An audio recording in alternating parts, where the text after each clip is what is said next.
Welcome to the Scientific Sense podcast, where we explore emerging ideas from science, policy, economics, and technology. My name is Gil Epen. We talk with world's leading academics and experts about their recent research or general areas of topical interest. Scientific Sense is an unstructured conversation with no agenda or preparation.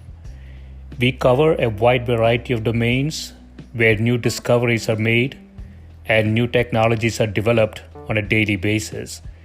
We are most interested in how new ideas affect society and help educate the world how to pursue a rewarding and enjoyable life rooted in science, logic, and information.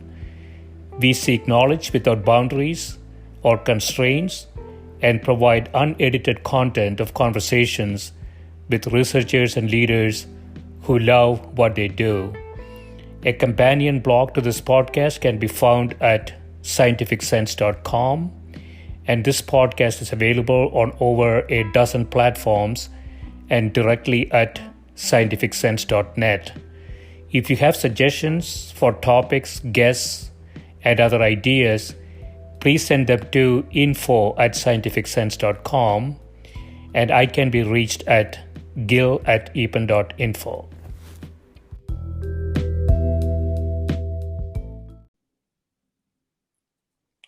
My guest today is Professor Sašo Tomažič, who is a professor of electrical engineering and the head of the Laboratory of Information Technology at the University of Ljubljana, Slovenia.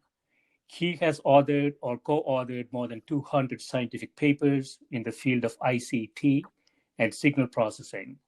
However, since 2006, when he predicted in his lectures at several conferences the crisis that occurred 2 years later, he has been engaged in research on the causes of economic crises and the measures that would be necessary to prevent them in the future. Welcome, Sašo. Hello, welcome to you too. Thank you. So I want to discuss your book entitled Imagine Non-Profit Society, Utopia or Necessity. Rather than starting at the beginning of the book, I would like to go to part 2 of the book, where you have some suggested solutions to the problems you describe. But before you get there, let's define the problem to set the context for the solutions that you suggest.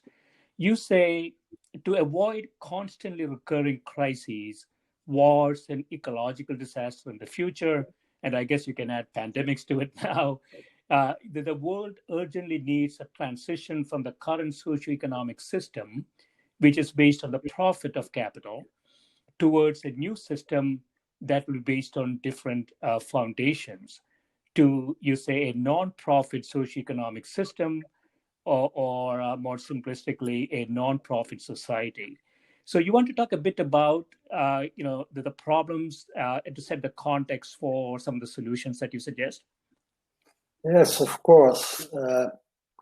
I think that from just physical parts of view, the current economic system is unsustainable. That's the problem. This system, as it is, for it to function well, it needs economic growth. Yeah. But economic growth is exponential.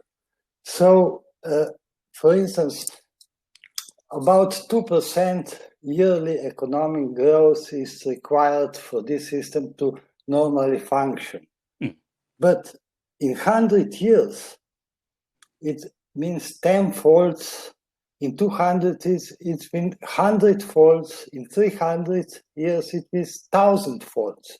So at this growth, we will need in 300 years 1,000 times more energy than we use now, and this is impossible. That presumes, Sašo, that we don't get efficiencies from new technologies and so on. So, energy equation today largely driven by fossil fuels. Maybe in 50 years we would completely change that equation, perhaps. No, this I cannot agree with this. This growth has 2 parts. Yeah. It's part of production and part of consumption. Already today, we cannot consume everything that is produced. Can we consume 1,000 times more or 1,000,000 times more in 400 years? It's impossible. So your argument is that there is a limit to how much humans can consume. So any system that is predicated on a 2% growth in consumption has to temper that or come to a halt at some point.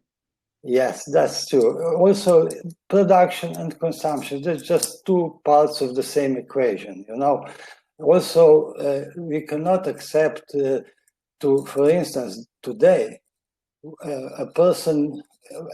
nearly every person in this world has one mobile device. So in 200 years, they will have 100 devices each, and in 1,000 years, 100 million devices. It's impossible, That's just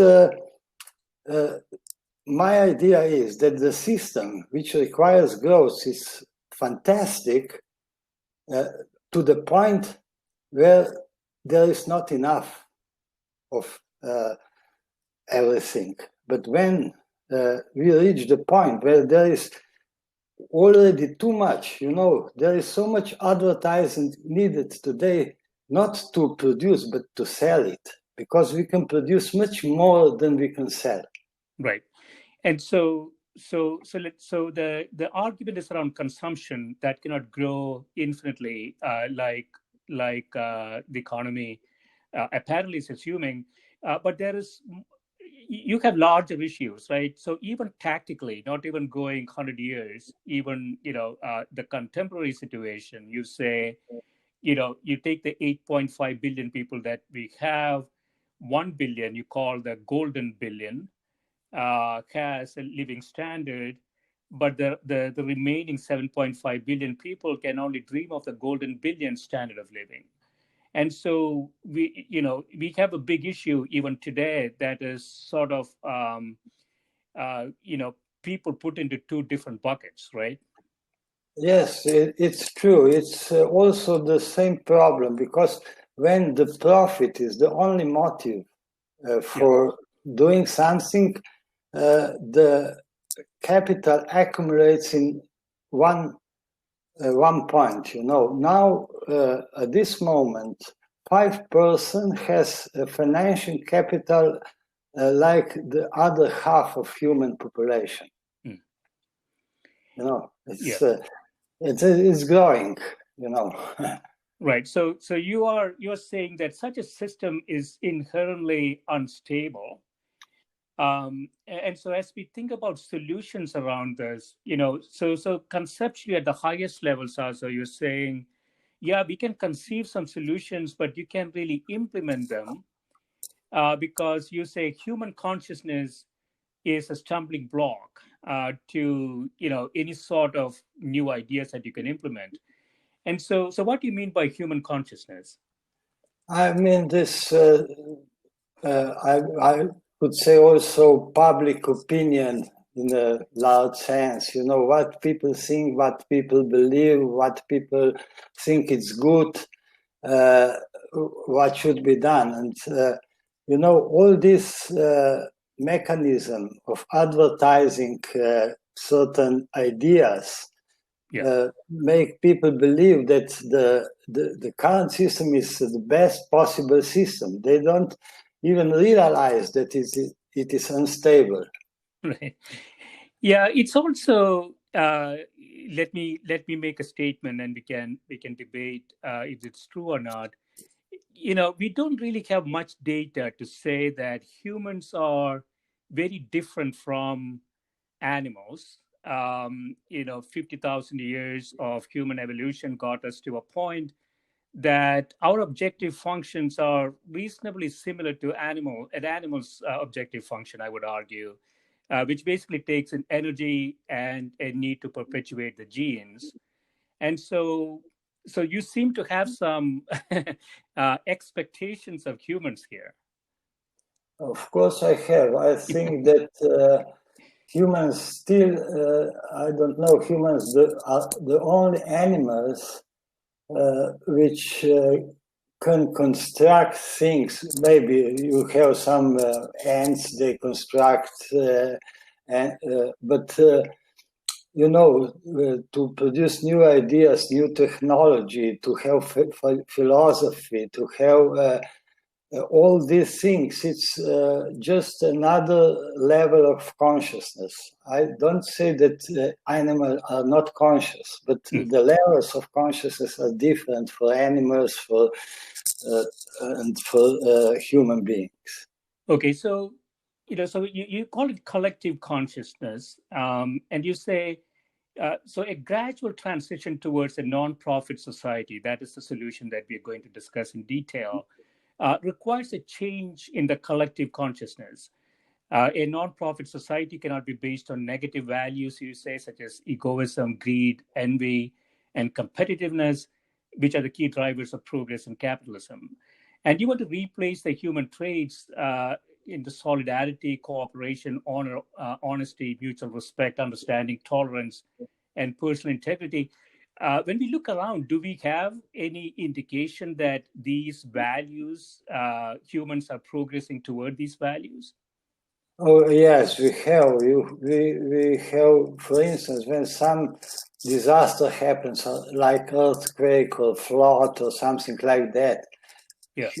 Humans help one another. Most people are good. There are some psychopaths or sociopaths, but it's small percentage. Yeah. In normal, people are good, but they are educated in different ways. I think that education is very important in this matter.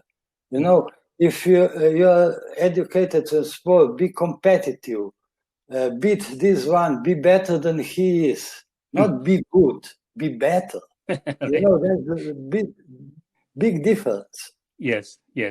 And you point out some empirical data. So you say in the ancient Rome, as well as much later in the US, slavery was taken for granted and in no way controversial.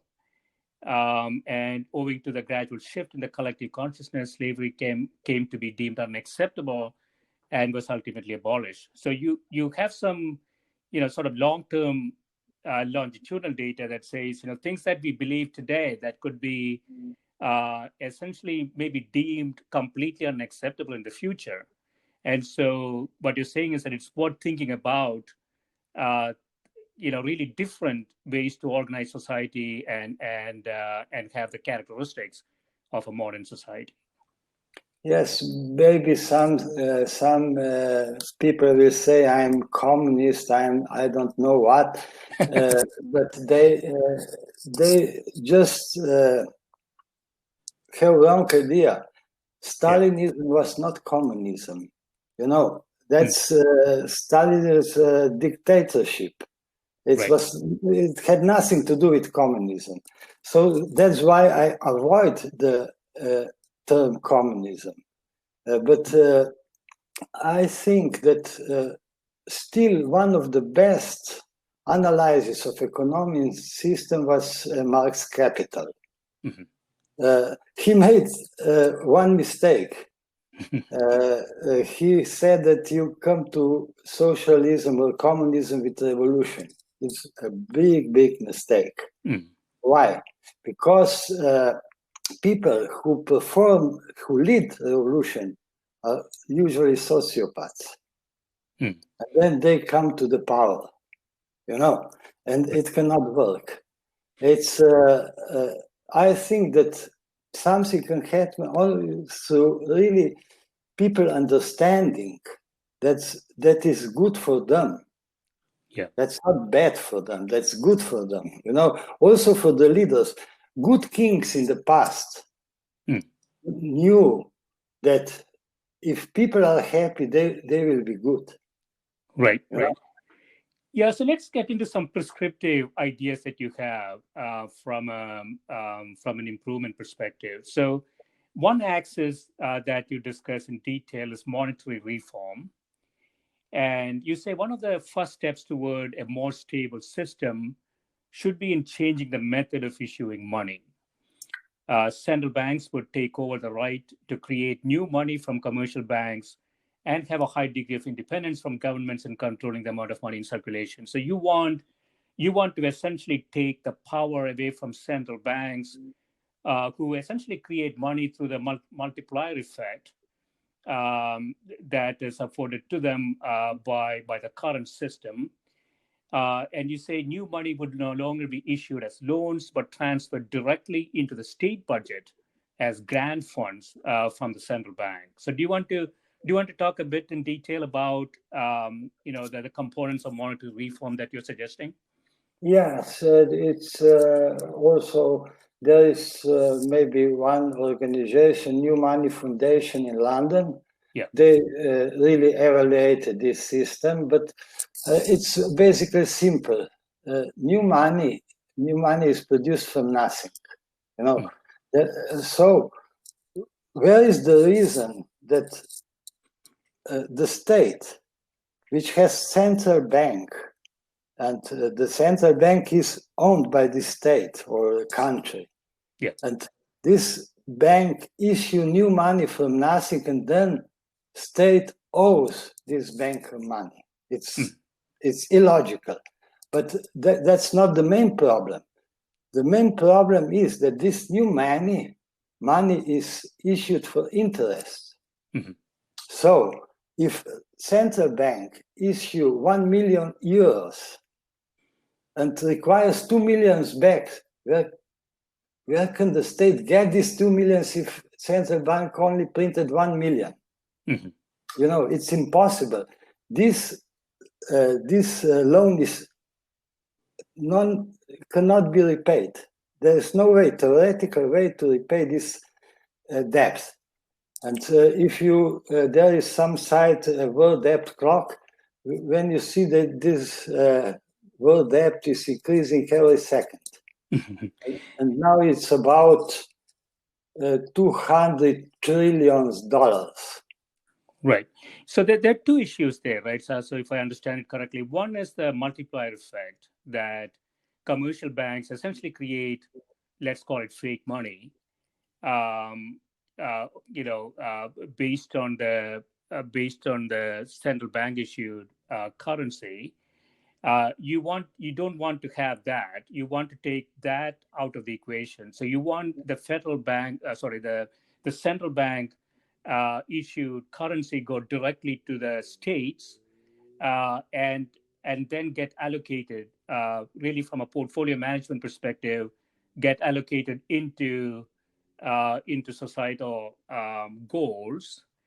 And the other aspect you say is that the interest equation that we have in the system, which is primarily the banks have a differential in interest, right, between the depositors. Depositors get almost nothing, and whoever is taking the loan end up paying an interest back to the bank.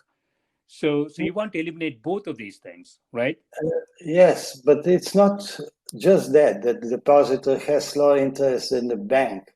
Yeah. The problem is that the bank creates money from nothing. Yes. When you take a loan in a bank, they just write a number in your account, nothing else. Yeah. They want interest for this money. Right. It's crazy. It's really crazy, but it is so. Yeah. So it's no way that this debt can be only forgot. The banks forgot this debt, and that's what happens in crisis. So crises are necessary. Right, and you cite a real situation with the EU, where essentially the formation of the EU took away the monetary flexibility that all the EU states had, right? So now you have a situation where some states are going to fail and essentially get bailed out by the system. Yes, it's already happened. It's happened to Greece, it's happened to Spain, it happened to, they bankrupt nearly. So they had now to take big loan and big, these measures, which are some totally insensible measures, because in this austerity, in this system is crazy. But right. I am for austerity, but in this system, when we need economic growth, austerity does not help. Right. And so in your suggested new way of doing this, there are two major attributes. The new money that central banks create to control its circulation should be deposited directly into state budgets as grant funds rather than loans, you say. And governments would then put this money into circulation by spending it for the purpose of covering part of their obligations. And so in the EU context, the central bank essentially gives allocations to the various members of the EU. Yes, so in it would be like, there are some great projects in EU, some Horizon 2020 or other projects which are financed by EU. And this, so now states have to pay to Europe so that there is this budget. But if the new money would be created in this way, this will reduce payments needed from countries for different states to pay to the EU, and this money could be used for those big projects, research project, or whatever is in agenda of European Commission. Yeah, and so you want to sort of take away the middleman there. And also you want commercial banks, you say, would no longer be able to issue loans that are not based on money received from central banks. So, the sort of the fake money that they create should not exist. Commercial banks would be prevented from issuing new money as loans, which now makes up about 95% of the total amount of money in circulation. And so in both cases, you're basically taking away the middleman, right? Central bank directly to the state. Yeah, yes, I take middleman because now you see, we have real sector and we have financial sector. Real sector, real economy produces something, some goods, some services, whatever, and we have financial sector which does nothing. But real sector owes to financial sector. Is it logical? It is not. Yeah, the problem is always implementation. So, you say, unfortunately, it's doubtful that the said reform or any other like it will happen in the EU. To begin with, it would require the consensus of all Eurozone member states, an agreement that will be near impossible to reach without a proper shift in the collective consciousness. And so, in some sense, you're saying society has to grow up before you can get here. Yes, that is the reason I wrote this book. Some people may understand more what is really happening and what would be better, and that there are better ways to function. This is the main reason. Yeah. And along the same lines, so the other part of this puzzle, you say system in which money is used strictly as a medium of exchange rather than capital may be established in parallel to the existing monetary system. And we have actually an example of this, right, in Switzerland?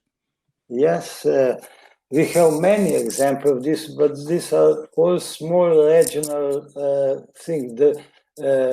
The greatest is YIR Bank in Switzerland, which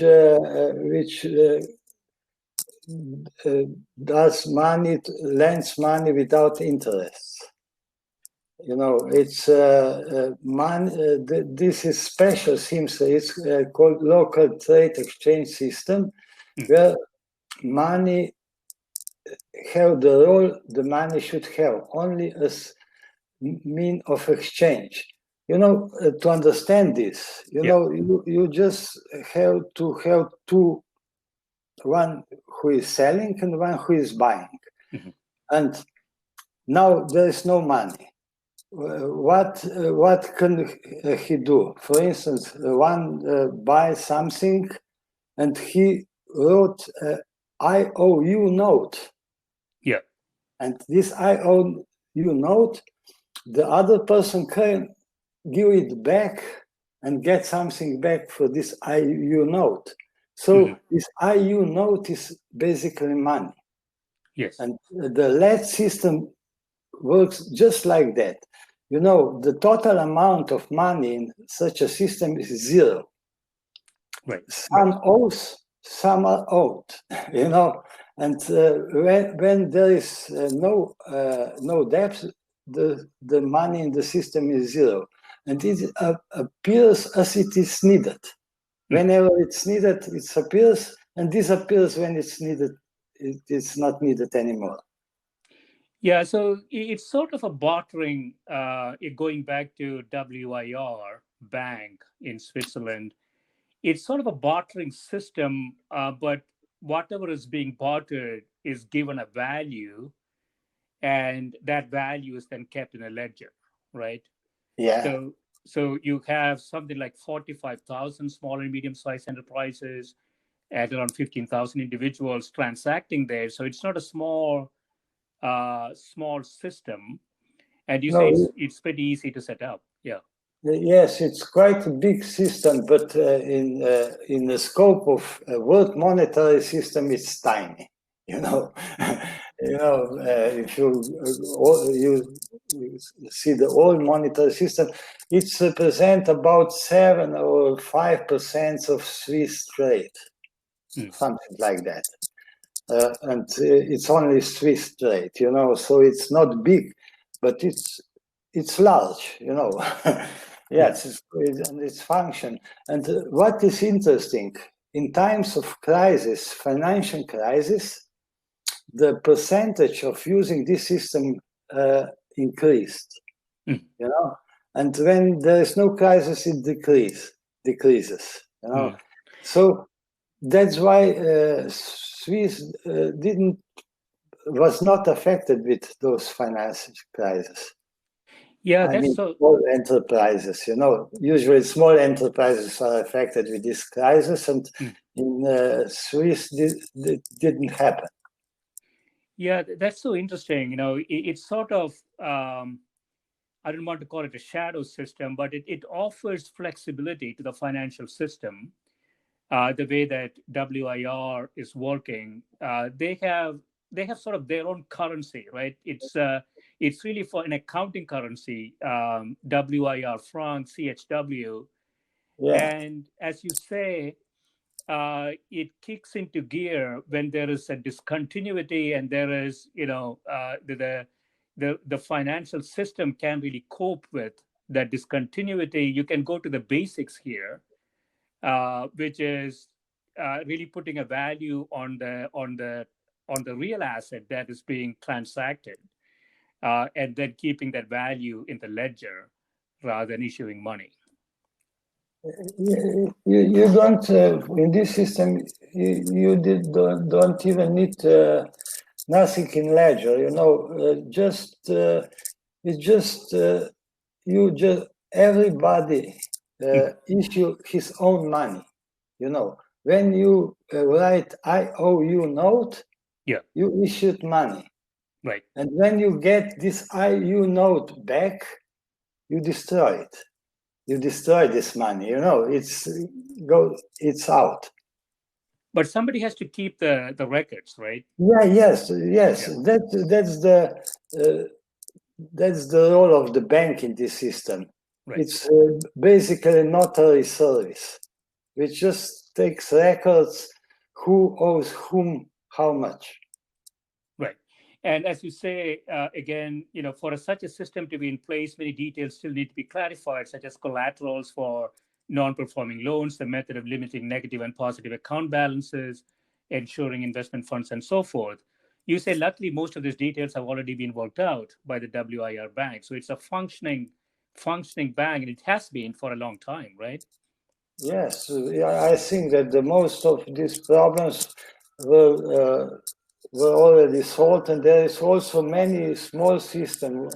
For instance, around Kimsey, one professor issued money like that, and they have local trade in this system. So I think, yes, if you go larger, I'm sure that some problem would occur. But I mean that they're easier solvable as the problem of interest exponentially grows. Right. I want to jump into another item that you talk about. You say capitalism has built in positive feedbacks which make it unstable. To restore stability of the economic system, it's therefore necessary to terminate the positive feedback process. And you suggest progressive tax on profit reduces that positive feedback. But you also suggest sort of a progressive tax on earnings. You want to talk a bit about that? Yes, this is also from. I normally, my job is analyzing systems and stability of systems, in digital signal processing, and the systems which have positive feedback. If the output positively affects input to increase it, and then it increases output, it increases input, and it becomes unstable. And let's first see what is positive feedback in this system. One, interest. Capital, interest increases, is more capital, more interest, more capital, more interest. This is typical positive feedback. Another positive feedback is labor market. When everything is good, people had good jobs, have money, they buy, there are new jobs. But when it becomes turns over, people are losing jobs, they have no money, more people is losing job, less people has money, more people loses job, and it goes down. This is typical positive feedback. Okay. And so your suggestions, most countries have some sort of progressive tax on profits. You are suggesting also a progressive tax on earnings, not just on profits, to sort of dampen the positive feedback effect. Yes, I even suggest more, not only positive taxes on profit, but avoiding profit at all.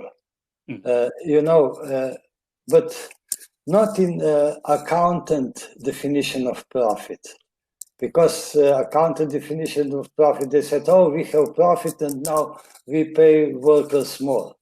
No, it's they earned it.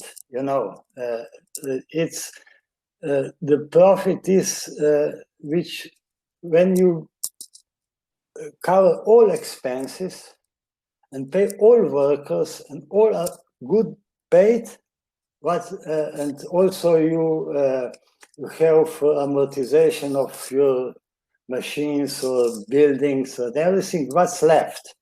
This is profit,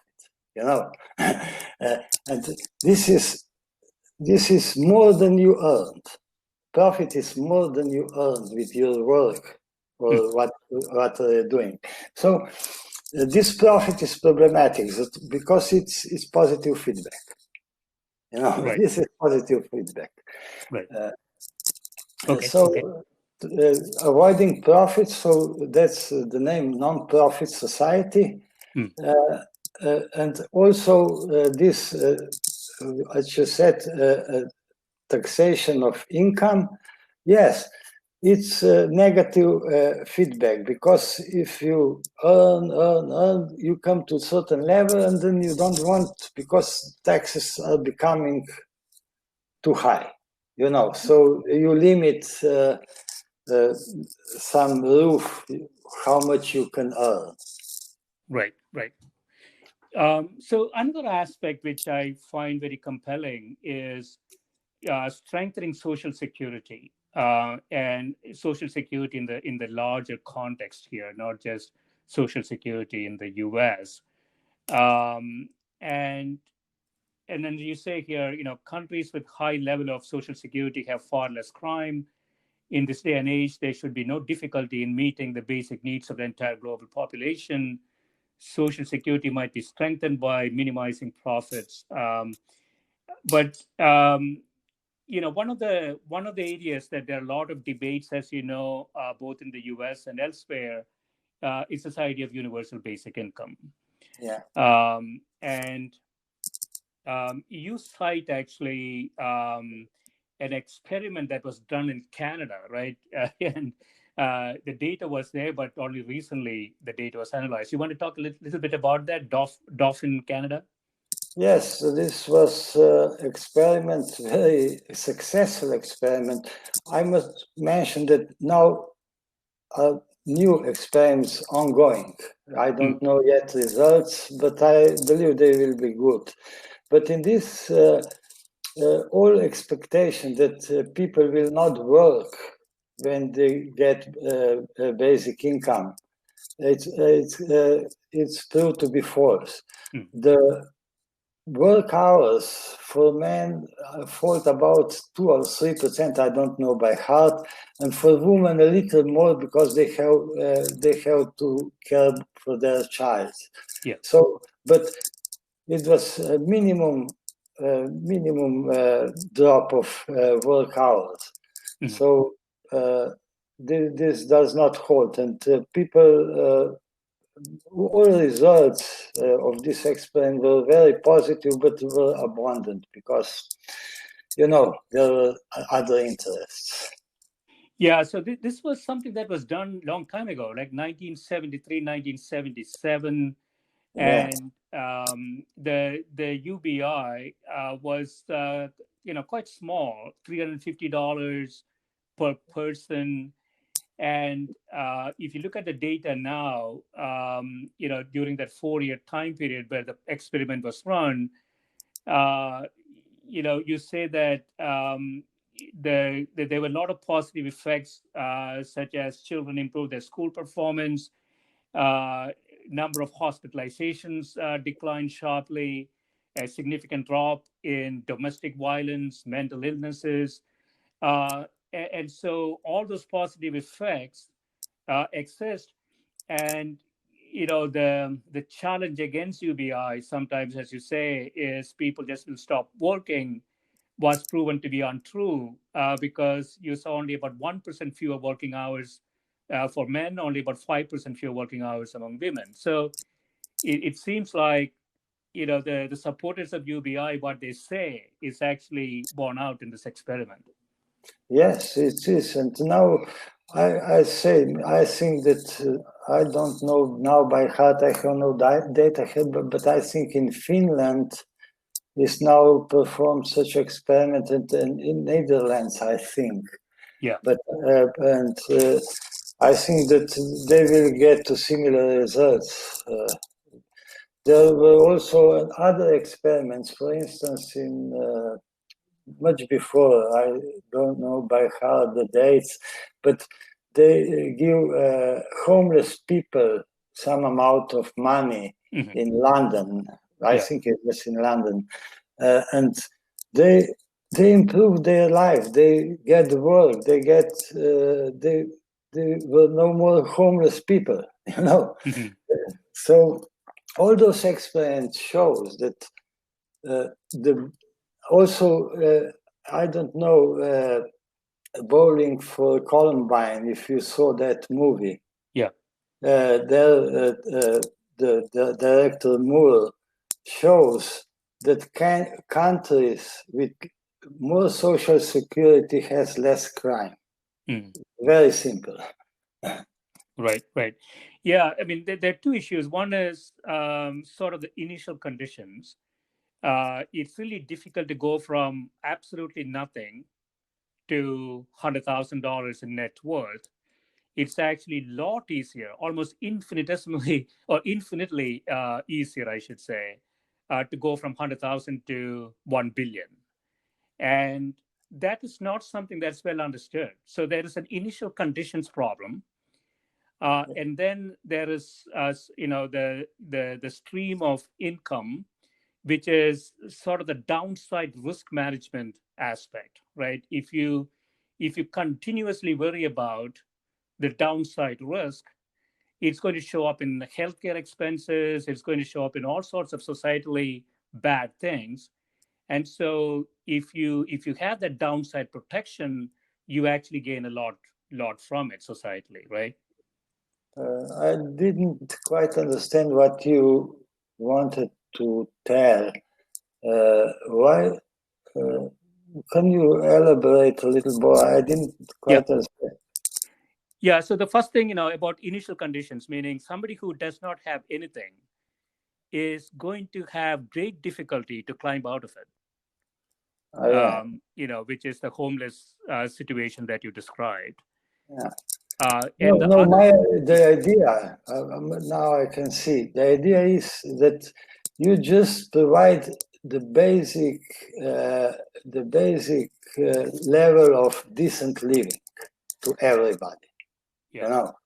Not some high standard or some, yachts in islands and whatever, airplanes, but basic living. And in this state of technology, which is on Earth now, it is possible. Mm-hmm. And then, you talk about many of the things that people are thinking about, where we have what economists will call market failures. And they are things like healthcare, expensive schooling, public transportation. And, if these sort of things exist in the sort of the downside risk management system, then people can get healthy, they can get educated, and it has significant societal returns in the long run, right? So what people say is that these things are costly, but they're not looking at the entire system cost in the long run, I think. Yes, of course. This idea that something is costly, it's wrong. It's only money which is produced by banks from nothing. Right, yeah. Yes, you want to build something. You need people who build it. And now you have people, you have material, but bank that do not give you money, and I cannot build it. Yeah. It's crazy. Yeah. And so Saso, in conclusion, so you have a set of ideas here. We know some of the problems that exist. It's not just one country; it's all around the world. You yourself said that some sort of social consciousness, an enhancement, an increase in social consciousness is needed before some of these ideas could go into implementation. Where do you think we will be in, say, 5 years, 10 years down the road? Oof, it's really hard to say. Many things are happening around the world. If you see, let's say 20 or 30 years ago, nobody knew the word ecologic. Yeah. Then the idea slowly grow, and now everybody talk. It's ecology, food. Everything. Be aware of pollution and so on. It's slowly growing. There are some. It's spreading around slowly, but it does. So you're optimistic that I hope that those who are in power will not block it too much. You